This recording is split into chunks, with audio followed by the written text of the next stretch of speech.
Hi, this is Deborah, founder of The Voice for Fitness, and welcome to this yoga series we're about to do in March of 2015.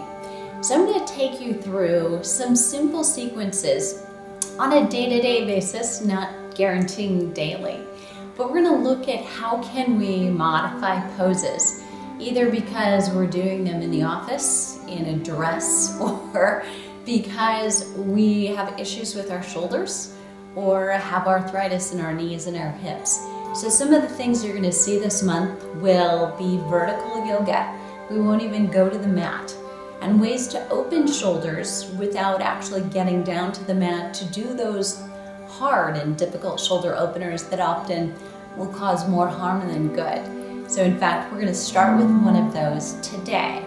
So before I begin, I want to talk just a little bit about yogic breathing. The ujjayi breath that usually is used in yoga is breathing through the nose primarily in a way that you really inhale to the back of the throat. It almost makes a resonating noise. And if that feels difficult, uncomfortable, and you'd prefer simply to breathe through your nose or your mouth because of sinus congestion or comfort, that's okay. There really are no rules in yoga. In fact, that's very counter yoga. It's not competitive, not you to you, and not you to anyone else. So breathe the way you're most comfortable, but if you'd like to try the yogic breath, you want to focus on a couple of things.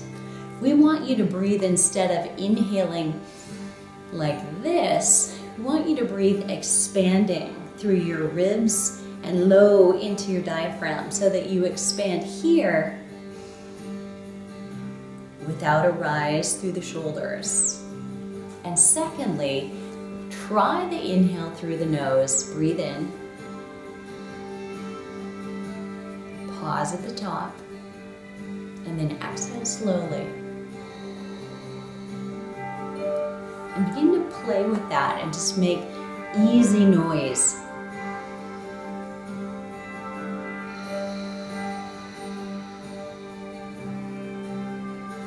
And the reason the breath through the nose will help if you can do it is that when we think about exercise and intensity, as your exercise intensity grows, generally we begin to breathe primarily through our mouth. So if we know you're breathing through your nose only, we know that you're in a much more relaxed and calm state. So in part, the breath is meant to induce that calm and put you at rest by slowing it down. And intensity in yoga sometimes is going to come from how many breaths you take during the pose. It's how long you hold it. It's not pushing, and again, that's counter to yoga and yoga philosophy, but it's about just going to that edge. You'll hear that a lot, and then maybe 10% more so that you feel that you've really gone somewhere, but it's not hurting.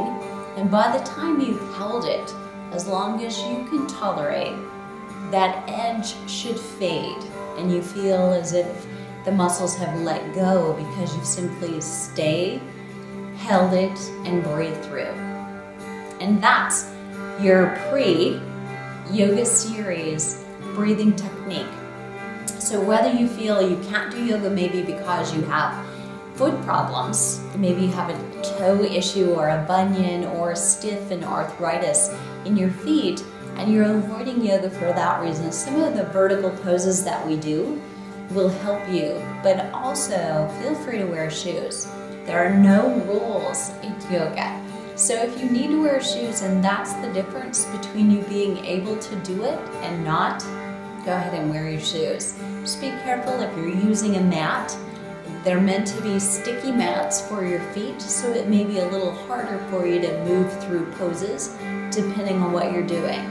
But you can do it. I've done it before, and I've watched a lot of people be able to do yoga because they wear shoes instead of having to go barefoot. So if you have any further questions, add them to the comments below this video, and I'll see you on the other side.